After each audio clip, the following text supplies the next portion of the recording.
dark clouds gather over Europe. The air feels heavy, like the calm before a storm. Nations whisper of peace, yet prepare for war. The world stands on the edge of something it cannot even imagine. Leaders smile for cameras, but their eyes tell another story. Hunger, fear, revenge. The kind that burns for decade didn't start with bullets or bombs. It started with broken promises, with humiliation, with the silence after the last war, a silence that screamed louder than any gunfire. World War I had ended, but the world never healed. Germany was bleeding. Economies were crushed. And the peace that followed? It wasn't peace at all. It was a ticking time bomb. So why did humanity walk willingly into its darkest hour? 1919. The Treaty of Versailles. The war is over, but for Germany, the punishment has just begun. Leaders gather in gilded rooms, sipping champagne, deciding the fate of millions. The treaty is signed, and with it, a nation's pride is shattered. Germany must pay reparations so enormous that even their grandchildren would still be paying. Factories shut down, families starve. Soldiers who fought for honor return home to find nothing but ruins. The German people feel betrayed. They call it the Diktat, the dictated peace, a wound that will never heal, and in that wound, something begins to grow.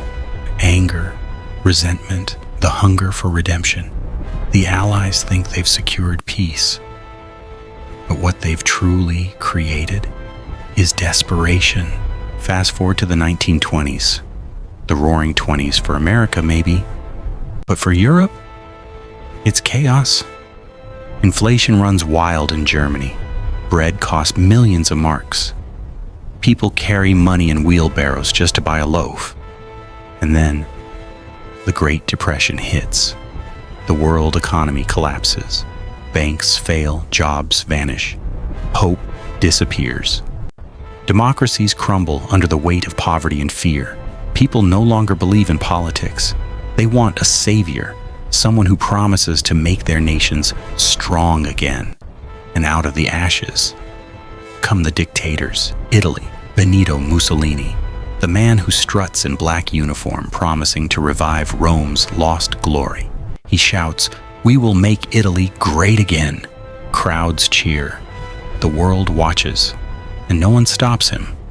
Germany, Adolf Hitler, a failed artist turned soldier, now turned symbol of national rage. He writes Mein Kampf in prison, a manifesto of hate and ambition. When he speaks, his words ignite something deep in the hearts of millions. He promises jobs, pride, revenge. He says Germany has been stabbed in the back. He blames the Jews, the communists, the treaty itself, and the people, broken and hungry.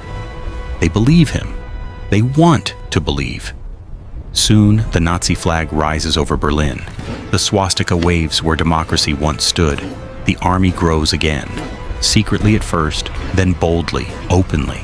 The world sees it happen and says nothing. Meanwhile, far across the oceans, Japan dreams of empire.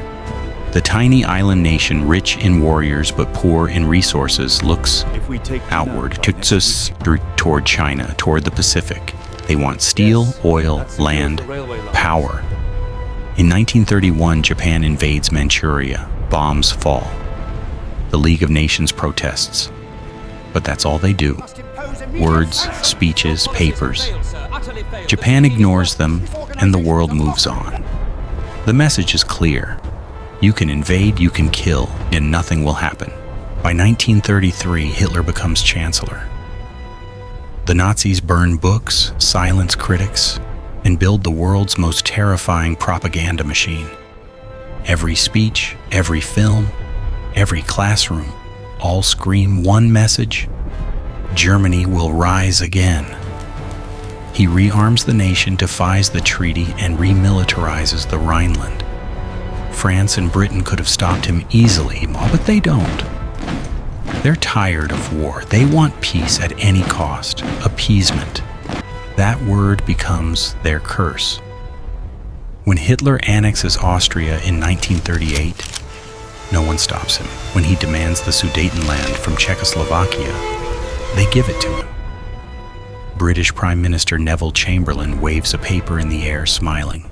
"Peace for our time," he says. But behind that smile, the clock is ticking.